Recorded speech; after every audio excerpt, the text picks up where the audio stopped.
Hello, I'm Mike Russell from Music Radio Creative. In this video, I'll demystify audio compression in Adobe Premiere Pro.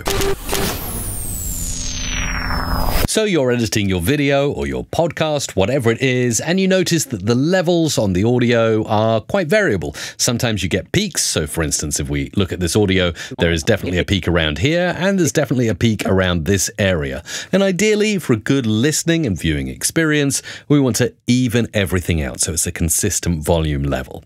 Now, of course, we well know that Adobe Premiere Pro now labels audio as dialogue, and I've got some music in here as well. If I click that dialogue, it quickly jumps me over to Essential Sound over here, and you can see there's a dynamic slider. You can switch that on, and the further you pull it over to the right, the clearer and more leveled the audio gets, and the further to the left, of course, it's going to be more variable in volume and back to the original. Now, we're not going to do that because that's the easy way. We're going to really dive into the intricacies of audio compression. And let me show you by switching over to the audio workspace, okay? When I click audio here, you'll see I get a mixer. This is my ability now to add a compressor to my speech track. So, for instance, if I pop open this triangle in the top left here, you'll see I can add in all kinds of different effects. So, on the very first effect rack there, I'll go to Amplitude and Compression, and I'm simply going to add a single band compressor.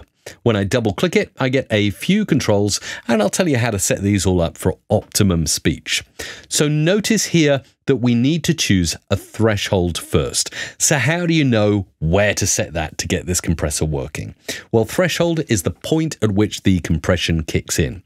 And in order to determine it with this particular piece of speech, we'll actually click that triangle back so we can see the bottom of our audio mixer here. And you'll notice as I play back, we get a dB level around here. Watch it. What a lot of people don't get these days is that they see AI can do such wonderful things. Notice how that dB level is changing in real time as I play back. So we really want to determine, using that level, how loud the loudest bits are. So round here, okay, we've got minus 13.8 dB that popped up, and over here, again, minus 12 or so. So we can see that that's where the peaks are, but where are the lows? Where is the audio quietest? And that's probably around this section. Let's play and watch that dB meter. Not willing to learn the manual techniques of doing that. Okay, so we're getting minus 19 to minus 22. So a good place to set this compressor is just above minus 19. So just above the quietest bit. So we flatten out everything that's louder than minus 19 dB. So let's again pop this open, and now we know to set our single band compressor at minus 19. Now, if I play this audio back, what a lot of people don't get these days is that they see AI can do such wonderful things. We're still getting the same kind of audio. Nothing has changed, and that's because we haven't set a ratio. So the ratio is really going to help to compress it, because essentially by setting threshold at minus 19, you've said any audio that gets louder than that should be cut. But the ratio tells it how much to cut that audio by, okay? So at the moment it's 1:1, meaning anything above minus 19 will be left as is. If I go 2:1, anything above minus 19 will be cut in half. And they are not willing to learn the manual techniques. Okay, so this works really well. That's already working as a compressor. For speech, 2:1 or 3:1 is pretty good. Let's play that back again. Can do such wonderful things, and they are not willing to learn the manual techniques of doing that. And you'll see that the audio level meter stays pretty consistent as well, meaning we've put enough compression in. If you're enjoying what you see so far, do throw a like and subscribe to my channel for more videos just like this one. Now, usually for speech, we need to reduce attack and release to be as quick as possible. I'd suggest instead of 0 milliseconds, 1 millisecond for each, otherwise the compression can get a bit pumpy and unnatural, and that will mean the compression will kick in as quickly as possible when we get spikes like those here and here in the speech. Now, if you want to see this visually, we can actually switch to something else. So let's change this single band compressor for, say, the tube modeled compressor. And if I open that up, you'll see here we'll get an indication of how much audio is coming through and how much compression is happening. So with a threshold at 0 and a ratio of 1, you will see, fortunately for us instructors, we're getting lots of audio coming through, but we're getting no gain reduction. Now, if I set the same threshold, minus 19, and a ratio of 2, let's play the same audio back and watch what happens here to the gain reduction. Fortunately for us instructors, it doesn't. And you'll see just a little bit of gain reduction where it got super loud. Again, if we play back from the start. What a lot of people don't get these days is that they see AI can do such wonderful things, and they are not willing to learn. And you can see as you get the peaks, the compressor is calming them down. If we wanted to get a little bit more aggressive with speech, definitely 3:1 is good. And if we go attack 1 millisecond and release 1 millisecond, you'll see on this spike that we get a far better and quicker reaction. And they are not. See, a quick reaction to fade that audio down and get it even more consistent. So it works incredibly well.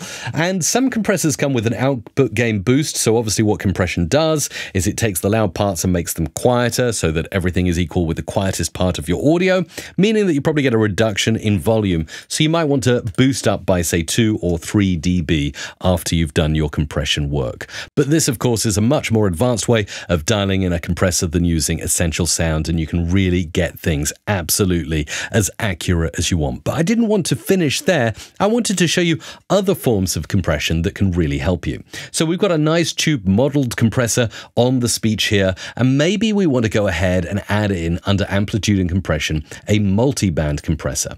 And what this will do is compress certain parts of your audio. So by default, we're split into the low end, the mids, and the high end. So listen to the difference it makes when I go ahead and introduce a little bit of threshold on each different frequency. You'll notice a ratio of 2:1 is already set up, and we've got a quite liberal attack and release of 10 and 100 milliseconds. So for instance, when I play this back and start increasing the low end, fortunately for us instructors, it doesn't work that way.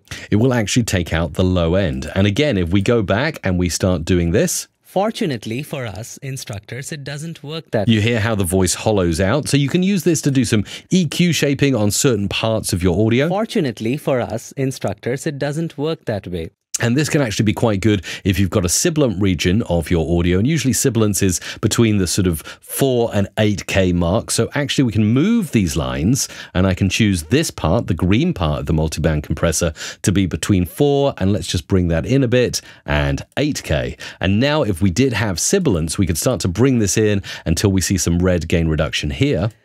Fortunately for us instructors, it doesn't work that way, because you are the artist. Okay, and do you see when he said because, and he had the s like that? Work that way, because so maybe pull that gain up a little bit, that threshold gain up. You are the. And let's play back. Fortunately for us instructors, it doesn't work that way, because you are. Okay, and that is now a multi-band compressor acting as a kind of sibilance filter as well. So you can really do some cool shaping when you know how compression works in Adobe Premiere Pro. And of course, we got a little music track here that I didn't want to miss out. I wanted to include this too and show you how you can put this underneath the speech. And you might notice when I do that initially, let's line it up with the start and play back.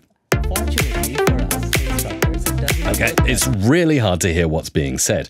Let me actually go ahead and increase the size of that, maybe just decrease the size of this so we can really focus on the audio.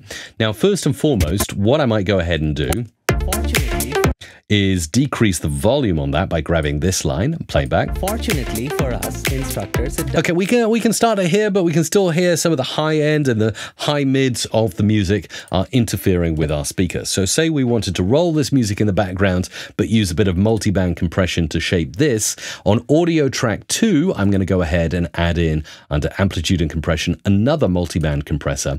And when I open it up, I'm just going to focus on the 2 to 10K range and start pulling some of that out with my threshold. Let's play back and listen to the difference. Fortunately for us instructors, it doesn't work that way. And then we'll do this.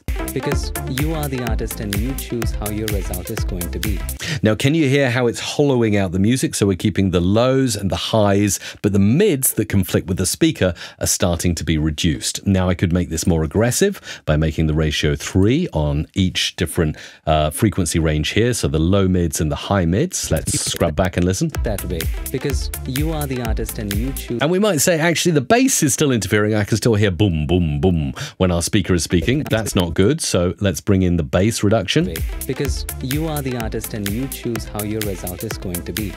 And now if I say, well, this is good, maybe I could do with reducing the gain on this a little bit more, and I'll go back to my original tube modeled compressor and I'll make the threshold a little more aggressive, the output gain just a little bit higher, and maybe the ratio better, maybe 4:1 this time. And this voice should now really cut across the music. Because you are the artist and you choose how your result is going to be. And it's pretty good. Using compression, you can shape a lot of things, and you never even need to pop open the equalization features of Adobe Premiere Pro. Compression can do so much once you know how it works, and the basics I encourage you to understand are threshold and ratio, and a little bit of output gain boost as well. Once you've got those dialed in, you can do anything with audio. You'll be an audio pro.